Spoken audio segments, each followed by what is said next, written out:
Hello बच्चों, क्या हाल चाल? सब बढ़िया, मस्त, गजब, धासु। आ जाओ।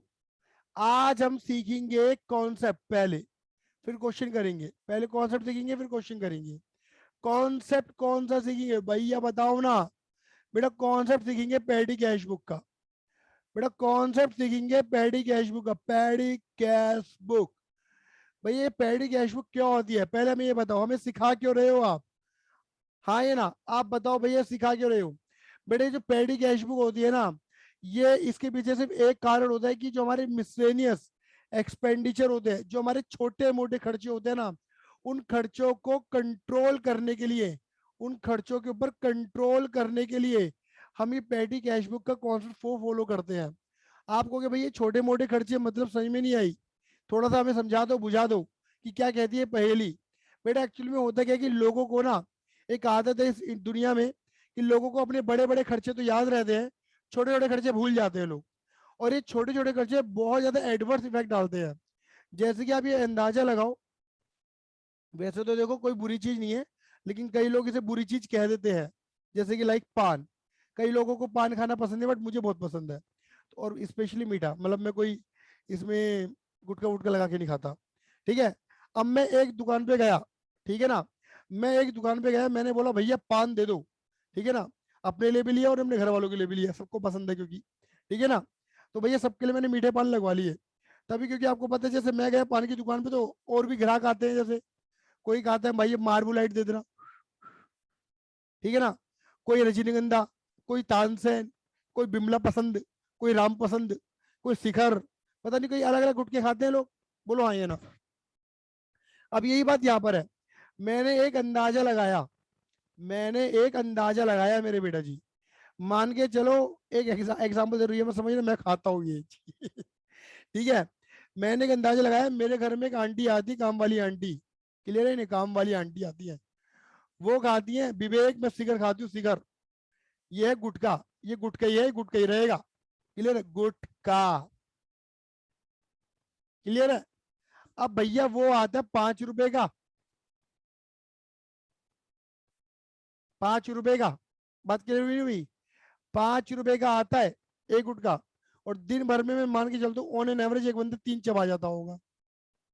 क्लियर ही नहीं है? और 3 चबा गया यानी कि एक दिन में 15 रुपए का खर्चा करा। आप कहोगे भैया 15 रुपए तो खर्च कर रहा है, क्या हुआ, जिंदगी जीने दो उसे। जिंदगी तो जी रहा है भैया। आपको कोई फर्क पड़ रहा है क्या भैया अगर वो अपनी जिंदगी जी रहा है तो? मैं नहीं बेटा, मुझे तो कोई फर्क पड़ नहीं रहा। क्लियर ही नहीं है? अब तुम ये अंदाजा लगाओ, ये 15 रुपए का एक गुटखा खाया उस बंदे ने। बात क्लियर हो गई नहीं हो गई? एक दिन में। और क्योंकि बेटा गुटखा खाने वाला तो पूरे दिन ही खाएगा, मतलब 30 के 30 दिन। तो भैया महीने में होते 30 दिन, पूरे 30 के 30 दिन गुटखा चबाया, 15 × 45 = 450 रुपए के गुटखे चबा गया एक महीने में। मैं बोलूंगा बेटा पूरे साल का बता दो भैया, एक महीने का खर्चा 450। तो भैया पूरे 12 महीने का खर्चा बताना कितना बैठेगा, बताओ। पूरे 12 महीने का खर्चा 450 × 12, ओए होए, 5400 रुपए का खर्चा। और मैं मान के चलता हूँ कि अगर नॉर्मली लोग बहुत जल्दी शुरू कर देते हैं, मैं मानता हूँ फिर भी कि अगर 21 साल की उम्र से आंटी गुटखा चबा रही हैं, और आज की डेट में आंटी की उम्र अगर 45 साल है, तो मतलब एक तरीके से 45 में से 20 हटा दो, क्योंकि 21वें साल में भी चबाई है ना। तो यानी 5 और 2, आंटी को गुटखा चबाते हुए 25 साल।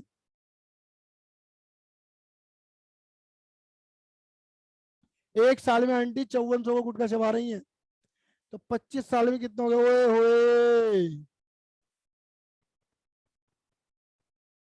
1,35,000 का गुटखा चबा लिया आंटी ने। वाह वाह, बुलेट आ जाएगी चाहे सेकंड हैंड आए।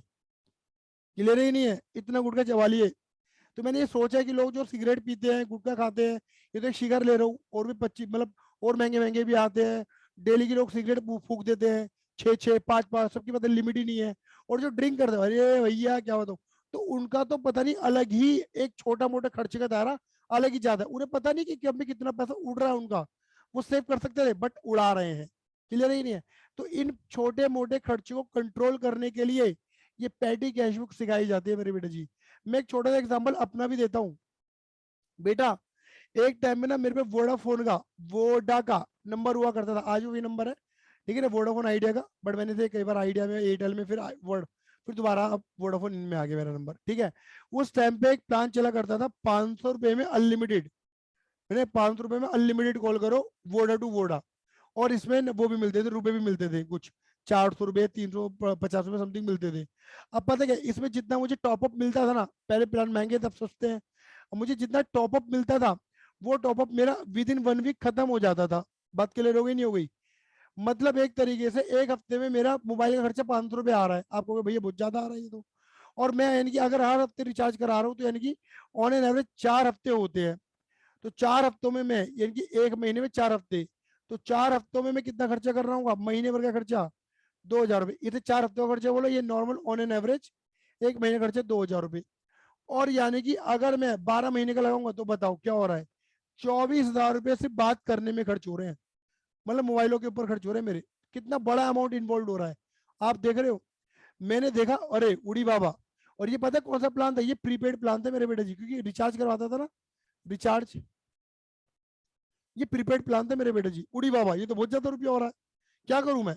मैंने कहा भैया तुम पोस्टपेड प्लान बताना कोई बहुत बढ़िया था, तुम महंगे से महंगा प्लान बताओ, मुझे कोई दिक्कत नहीं है, पोस्टपेड प्लान। मुझे उनका एक प्लान समझ में आया 899 वाला, उसके ऊपर भैया 12%, पहले 18% नहीं था, 12% था। 12% का भी टैक्स लगेगा ना मेरे बेटा जी, तो बेटा जी 899 के ऊपर 12% का टैक्स दूंगा, तो 108 रुपए, 108 प्लस 899, लगभग लगभग 1,008 रुपए का मेरा एक बिल आता था पोस्टपेड का हर महीने का। क्लियर ही नहीं है। और अगर मैं 12 से मल्टीप्लाई कर दूं, तो ऑन एन एवरेज अगर मैं बात करूं ना, लगभग लगभग 12,000 रुपये समथिंग मान लो, नहीं तो 12,000 छाड़ो बैठेगा, मेरा मामला खत्म हो गया। आप देख रहे हो मेरा खर्चा कितने से हो गया, 24,000 से 12,000 पे आ गया, क्योंकि मैंने देखा कि मेरा छोटा मोटा खर्चा कुछ ज्यादा हो रहा है, तो मैंने कंट्रोल करने की कोशिश करी। अब मैंने दोबारा भी कोशिश करी, ऐसा बात नहीं है, मैंने दोबारा भी कोशिश करी। मैंने कहा अब तो और बढ़िया प्लान चल रहा है, अगेन प्रीपेड पे चलते हैं भैया, अब तो और बढ़िया प्लान चल रहा है। आप कहोगे हाँ भैया क्या चल रहा है, आपको पता है कि 84 डेज का एक प्लान चल रहा है, जिसे हम लगभग 3 महीने बोल देते, 6 दिन कम होते हैं हालांकि, लगभग 3 महीने, 84 डेज का प्लान चल रहा है, 599 रुपीज का, मतलब 600 रुपए का प्लान। मैं एवरेज लगा देता हूँ, एवरेज एवरेज 200 रुपए पर मंथ का खर्चा, भाई 3 महीने चल रहा है ना ये, तो 200 रुपए पर मंथ। और मैं बोलूँ बेटा 12 महीने में कितना खर्चा कर दोगे, तो 2,400 रुपये। देख रहे हो आप, देख रहे हो आप, 12,000 से मैं 2,400 पे स्विच कर गया। बात क्लियर होगी नहीं होगी, ये है। तो हमें हमेशा हमारे खर्चों को ना हमेशा एनालिसिस मोड में रहना चाहिए। कई बार लोग क्या करते हैं, जिस जिस खर्चे को एक बार ऑप्ट कर लेते हैं, उस खर्चे को कभी कभी भी हम एनालाइज नहीं करते। और एनालाइज करने से क्या होता है, तुम्हें समझ में आएगा कि यार मैं अब इस जगह स्विच करूंगा तो मेरा खर्चा कम हो जाएगा, तो और सर्विस पूरी मिल रही है, तो बुराई क्या है। क्लियर ही नहीं है। अब जैसे आपको मैं एक एग्जांपल देता हूँ, पहले लोग क्या करते थे, जैसे लोगों के घर में टाटा स्काई होता था, आपने पता है, टाटा स्काई, डिश टीवी, है ना, और वीडियोकॉन वाला भी आता था, और भी थे। ठीक है, अब लोग ऑन एन एवरेज 500 रुपए का रिचार्ज करवाते थे हर महीने का, एक तो वो खर्चा, और डेटा भी बड़ा महंगा होता था।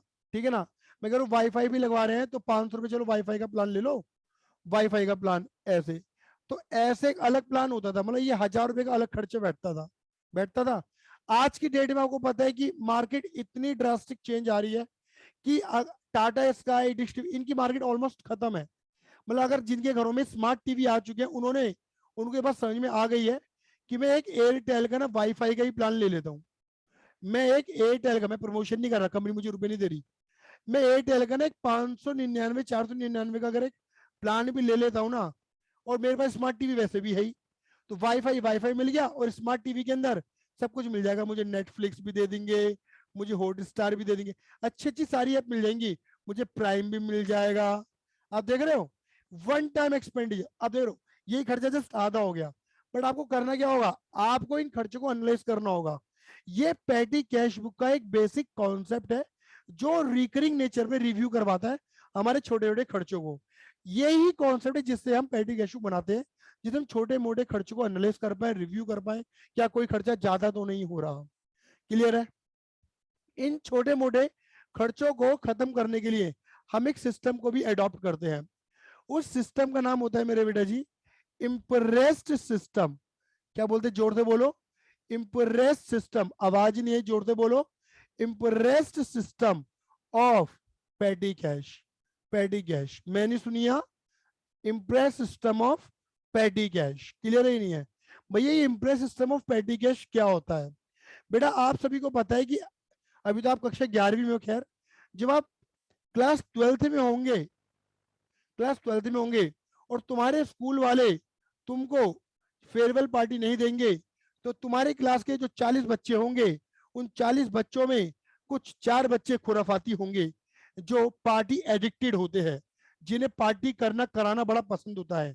वो जाएंगे किसी बार में और पूछ कर आएंगे, बार यानी कि वही बार है, लॉन्ज है, नहीं जो कैफे वैफे है, यानी कैफे या बार कुछ भी कह लो, है ना। वो जाएंगे और पूछेंगे कि भैया प्लेट सिस्टम बता दे अपना तू, हमें कितने का देगा, मैं 40 बच्चे लेकर आऊंगा, क्लियर ही नहीं है। उनने बोला मैं तुम्हें दूंगा 500 प्लेट, बोलो हाँ या ना, और तुमसे वो 4 बच्चे अपनी प्लेट फ्री कर लेंगे और बाकी 36 बच्चे तो रुपए ले लेंगे, कितने, 700 रुपए, और कहेंगे डेकोरेशन भी कराएंगे, डीजे भी लगवाएंगे और ड्रिंक कॉम्प्लीमेंट्री अनलिमिटेड, कुछ ऐसी बकवासबाजी करेंगे वो तुमसे। और तुम कहोगे अरे वाह ये 4 बच्चे तो बड़े भगवान के रूप में अवतरित हुए हैं, ये हमारी फेवरेट पार्टी ऑर्गेनाइज करवा रहे हैं, क्लियर ही नहीं है। अब 700 रुपए तो तुमने वहां दे ही दिए, इन बच्चों की प्लेट फ्री हो गई, क्लियर ही नहीं है। अब 700 रुपए तुमने दे दिए, बट अब फेयरवेल पार्टी में जाना भी तो है, हाँ या ना, सच धज के सवर के, बोलो हाँ या ना। अब जो लड़के हैं, लड़के तो बेचारे ज्यादा सोचते नहीं है सचने धजने के बारे में, ज्यादा नहीं सोचते लड़के, वही पैंट कमीज और क्या, मिल गया तो ठीक, नहीं तो ऐसे चल देंगे बॉक्सर में, हाँ मिल गई पैंट तो ठीक, नहीं तो जींस चढ़ाएंगे, कोट पहनेंगे और चल देंगे, ऐसे ऐसे बाल सेट करके सेंट लगा के, क्लियर है। लेकिन टेंशन में होती है लड़कियां, टेंशन में होती है लड़कियां, मैं क्या पहनूं, मैं क्या पहनूं, मैं क्या पहनूं, मैं साड़ी पहनूं, मैं वेस्टर्न पहनूं, मैं वन पीस पहनूं, आए मैं क्या पहनूं, क्लियर ही नहीं है। अब डिस्कशन चलता है और डिसाइड होता है कि यार वेस्टर्न पहनेंगे, वेस्टर्न कपड़े अलग लाएंगे, मम्मी तो रुपए लेंगे, फिर 5,000 रुपए का पार्लर भी बुक करेंगे, पार्लर तैयार भी तो होना है, बारात आ रही है हमारी, क्लियर ही नहीं है। आप इधर देखना मेरे बेटा जी, समझ समझ समझ, मान के चलो मम्मी ने तुम्हें सारे रुपए ना 5,000 ही पकड़ाए हैं मम्मी ने तुम्हें सारे रुपए कितने पकड़ाए, 5,000, उन्हें ना पता तुझे कहा कितने देने हैं, उन्हें पता है तुझे इसमें ही सही ना, मम्मी ने ऊपर से एक लिमिट और बांध दी कि बेटा ऐसा है 5 में भी 4 ही खर्च करने हैं, 1,000 मुझे वापस चाहिए। मम्मी कंट्रोल करना चाह रही है तुम्हें, मम्मी कह रही है 5 में से भी 4 खर्च करेगी तू, इसमें से तू अपनी पार्टी वाले लोंडो को भी रुपए दे, इसमें से ही तू पार्लर का भी खर्चा निकाल, और इसी में से तू वेस्टर्न भी लेकर आ, जो लाना ला, लेकिन 4,000 मुझे चाहिए, तेरे पापा ने दे दिए होंगे, तेरे प्यार पे लुटा दिए होंगे 5,000 रुपए, मुझे 1,000 वापस चाहिए, बात खत्म। तो मम्मी क्या कर रही है, मम्मी एक तुम पे कंट्रोल कर रही है खर्चों का, ठीक है। मम्मी को पता है कि तुम 4,000 में काम नहीं करोगी, तुम 4,500 रुपए खर्च करोगी, मम्मी को 1,000 की जगह 500 रुपए बचा के दोगी, मम्मी जानते कि उनकी लड़की बड़ी बदमाश है, क्लियर ही नहीं है, लेकिन क्या करे, कंट्रोल तो करना पड़ेगा ना, ये कंट्रोल ही इंटरेस्ट है। एक अमाउंट दे दी, उस अमाउंट के अंदर ही काम करना है, बात खत्म। एक अमाउंट दे दी, उस अमाउंट के अंदर ही काम करना है, बात खत्म। यही बड़ी बड़ी कंपनियां भी काम करती हैं, वो कहती हैं पेटी कैश बुक से, क्या कहती हैं कि भैया ऐसा है, लिमिट 5,000 की है। अभी 5,000 की लिमिट जो पेटी कैश कंपनी डिसाइड करती है, वो पर मंथ भी हो सकती है, वीकली भी हो सकती है, मैं मंथ मान रहा हूँ कि 5,000 रुपए एक महीने में खर्च होना चाहिए, छोटे मोटे खर्चों में, इससे ज्यादा खर्च ना हो जाए। तो ये जो अमाउंट बांधी गई है ना, लिमिट, इस अमाउंट को बोलते हैं impressed amount, limit amount, limiting amount, impressed amount. ये जो अमाउंट बांधी गई है तुम्हारी, बात क्लियर हो गई नहीं हो गई, ये है लिमिट, इम्प्रेस्ड अमाउंट, इससे ज्यादा खर्च नहीं करना तुम्हें, क्लियर है। तो मतलब कैश बुक को, पेटी कैश बुक को मिलेंगे ही 5,000 रुपए, इधर तक खर्च ही नहीं करना। अब इधर देखना भैया सिस्टम कैसे काम करता है, देखो एक्चुअली एक कंपनी है, कंपनी मान लो ये बिजनेस है, ये बिजनेस है, इस बिजनेस के दो बेटे, इस बिजनेस में दो चीजें बनती हैं,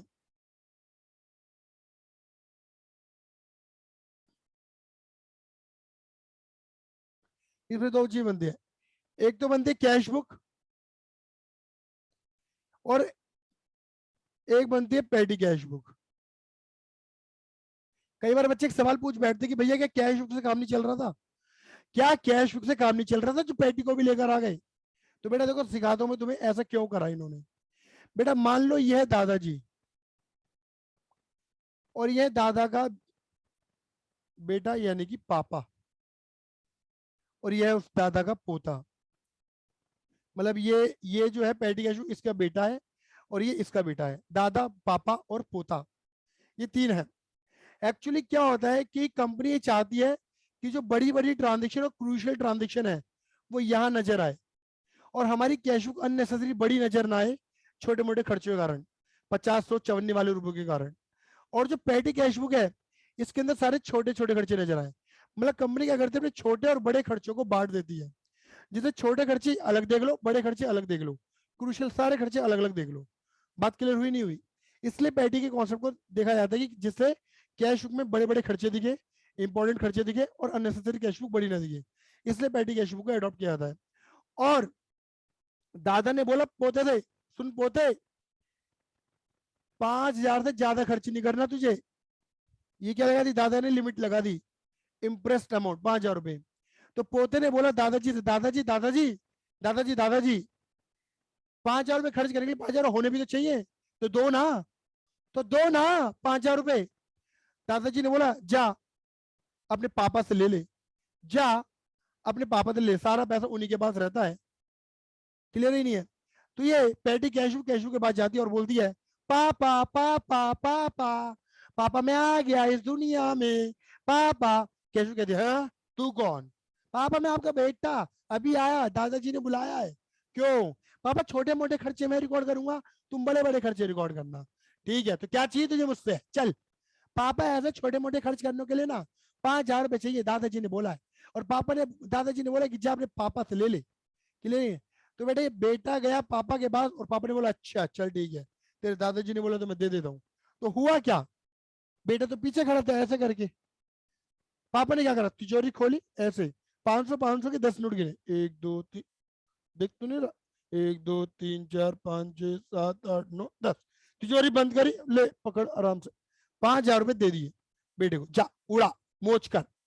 अप्रैल का महीना था, कौन सा महीना था, अप्रैल का। बेटे ने उड़ाए रुपए, मतलब पोते ने उड़ाए रुपए, पेटी के शुक्र ने, ले ले ले ले ले ले ले ले रुपए उड़ाए। रुपए उड़ाती उसने अप्रैल में कितने रुपए, 4,000 रुपए। क्या बताओ तनिष्का, पोते के पास रुपए बच रहे हैं अभी? Yes sir. कितना? 1,000। 1,000। अभी पोते के पास 1,000 बच रहे हैं,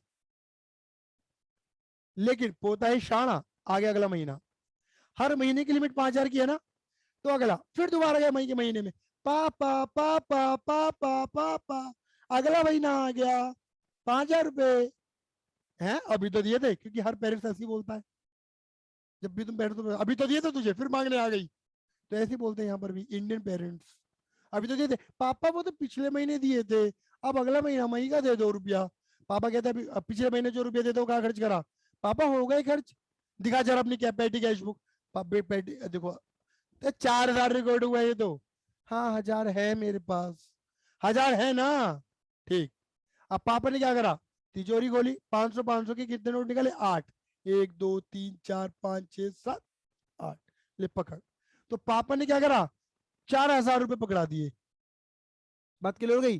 क्योंकि 1,000 तो उसके पास पहले से थे ही, 1,000 तो उसके पास पहले से थे ही, ले भैया 4,000 और पकड़ ले, तो तेरे पे कितने हो जाएंगे, पूरे 5। यानी कि इंप्रेस सिस्टम ये कहता है कि लिमिट है, 5,000 से ज्यादा जाने नहीं देना। क्लियर ही नहीं है? मतलब लास्ट मंथ में बंदे ने जितना खर्च करा होगा ना उतना ही पैसा इसे दे दो, इसे बोलते हैं रिम्बर्स कर देना। इससे क्या होगा, अगर जितना खर्च करा हो उतना ही दे देंगे तो ये अपनी इंप्रेस अमाउंट में पहुंच जाएगा दोबारा से। बात क्लियर हो गई? इसे बोलते हैं मेरे बेटे जी impress system of petty cash, इस तरीके से काम करती है। एक बात और कई बार पूछ लेंगे वाइवा वगैरह में या एमसीक्यू वगैरह में, कि जब पेटी कैश बुक रुपए देती है तो एंट्री क्या बनती है? भैया पेटी कैश के पास रुपया कॉन्ट्रैक्ट की तरह एंट्री बनाओ, जैसे पेटी में रुपया आ रहा है ना तो डेबिट वॉट कम्स इन, पेटी कैश अकाउंट डेबिट, पैसा आ रहा है, और कैश बुक से पैसा जा रहा है, credit what goes out to cash, जो भी अमाउंट लिख देना, being amount transfer to cash to petty cash. बात क्लियर हो गई? और जितने भी छोटे मोटे खर्च होंगे उनकी एंट्री क्या बनेगी? बेटा खर्चे जो भी, उन खर्चों का नाम डेबिट कर दो। और अब पैसा कैश बुक से न जाके कहां से आ रहा है? पेटी कैश से। तो तुम क्या लिखोगे? एक्सपेंस खर्चा मान के debit and credit what goes out. कहां से? पेटी कैश से। ये एंट्री बनेगी। बात क्लियर हो गई? ये with entry with impressed amount ये था। मैं भी आपको आने समझाऊंगा, प्रैक्टिकल के साथ समझाऊंगा। पेटी कैश बुक दो तरीके की होती है, एक होती है कॉलमर पेटी कैश बुक और एक होती है सिंपल पेटी कैश बुक। एनालिटिकल पेटी कैश बुक भी कॉलमर पेटी कैश बुक ही होती है। एनालिटिकल बोलो कॉलमर बोलो, बात एक ही है। और एक होती है सिंपल कैश बुक। अब ये सिंपल कैश बुक और पेटी, ये एनालिटिकल या कॉलमर पेटी कैश बुक कैसे काम करती है, इनकी चर्चा हम प्रैक्टिकल क्वेश्चन के साथ लेंगे। होप साहब सभी को समझ में आया होगा ये कॉन्सेप्ट पूरा। फिर भी किसी को दिक्कत है, परेशानी है तो मुझसे पूछें। आज के लिए धन्यवाद। Tata bye bye, see you, love you, जय हिंद, जय भारत।